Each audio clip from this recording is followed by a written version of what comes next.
Hello technician ভাইরা, আসসালামু আলাইকুম। আশা করি টেকনিশিয়ান ভাইরা ভালো আছেন। আপনাদের দোয়া আল্লাহর রহমতে আমি ভালো আছি। তো টেকনিশিয়ান ভাইরা, এই মুহূর্তে আমার হাতে একটি সেট আছে, ইনফিনিক্স কোম্পানির একটি টাচ ফোন। ফোনটির মডেল হচ্ছে হট 10 প্লে। তো হট 10 প্লে এই সেটটি প্রবলেম হচ্ছে, পুরোপুরি ডেড ছিল। তো আমি প্রথমত এই সেটে ওয়াটার ড্যামেজ ছিল, পানিতে পড়েছিল। তো প্রথমত আমি এই সেটের সিপিইউটা পানিতে পড়ার পরে আমি সেটটা আমার কাছে কাস্টমার নিয়ে এসেছে। নিয়ে আসার পরে আমি দেখতেছি যে সেটটি 4 রেসপন্স, তো সেটটি চালু হয় না। তো এর জন্য আমি প্রথমত সিপিআইসিটা তুলে রিভলিং করেছি। রিভলিং করার পরে তারপরে এমএমসি আইসিটা তুলে রিভলিং করেছি। এটা 254 এমএমসি, তো 254 এমএমসি এটা তুলে রিভলিং করেছি। তারপরে হচ্ছে যে বেসব্যান্ড আইসি, এটাও আমি রিভলিং করেছি। নেটওয়ার্ক আইসিটাও রিভলিং করেছি। তারপরে হচ্ছে আমি যে পাওয়ার আইসিটাও রিভলিং করেছি। তো আমি এত কিছু রিভলিং করার পরে আলহামদুলিল্লাহ সেটটি আমার চালু হয়েছে।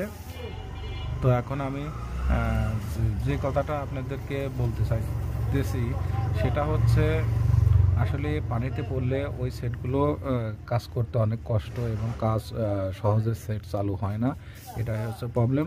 তো অনেক কষ্টের বিনিময়ে তো আমি কাজটি করেছি এবং সেটটি আমি রান করেছি। তো আমি কিভাবে রানটা করেছি সেই ভিডিওটা আসলে এখন আমি আপনাদেরকে দেখাতে পারতেছি না। তো ভিডিওর সাথে আপনাদের ওই ভিডিওটা অ্যাড করে দেবো যে আমি কিভাবে আসলে আমি কিভাবে আইসিগুলো তুলে লাগাইছি, এটা ভিডিও হাতেই থাকবে।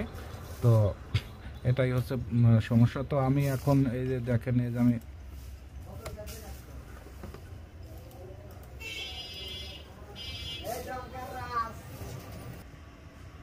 তো এখন আমি সেটটি চালু করে দেখবো যে আসলে আমাদের সেটটি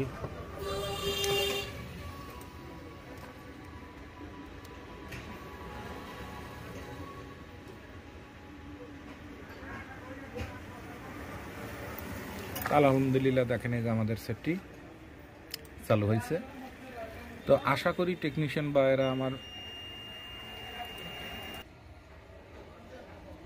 তো আপনারা এইভাবে দেখে শুনে কাজগুলো করবেন। কিভাবে সেটটি আমি আইসিটা তুলেছি, আইসি তুলে কিভাবে আইসিটা রিভলিং করেছি, আপনারা দেখে শুনে কাজগুলো করবেন।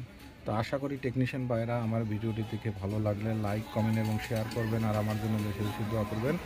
আপনাদের মাঝে এসে ভালো ভালো ভিডিও যেন উপহার দিতে পারি। আজকের মতো ভিডিও এখানে শেষ। আসসালামু আলাইকুম।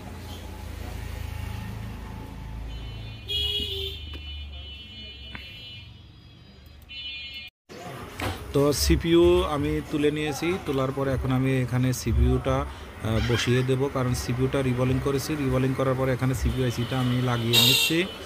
তো সিপিইউ লাগানোর পরে তারপরে আমাদের এমএমসিটা তুলে নিয়েছি। 254 এমএমসি তোলার পরে এমএমসিটা আমি রিভলিং করে এখানে বসাচ্ছি। দেখেন এই যে আমি সিপিইউটা আগে লাগিয়েছি, লাগানোর পরে এই যে এমএমসি 254 এমএমসিটা আমি রিভলিং করে এখানে এমএমসিটা আমি লাগিয়ে নিচ্ছি। দেখেন এই যে এখানে আমি এমএমসিটা লাগিয়ে নিচ্ছি।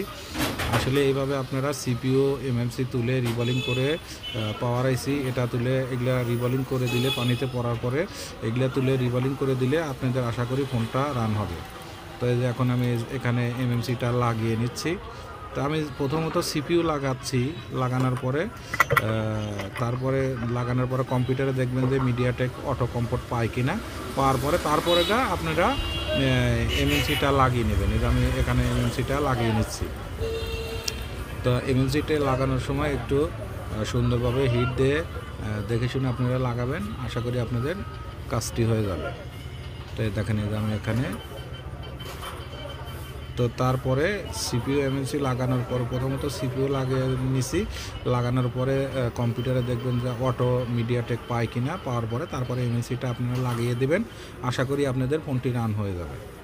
তো এখন এই যে আমি এমএমসিটা লাগানোর পরে আমি তো ফোনটি আগেই চালু করে আপনাদেরকে দেখাচ্ছি। তো তারপরে আমি এই যে ভিডিওটা করছি, করার পরে যে আপনাদেরকে দেখাচ্ছি। তো আজকের মতো ভিডিও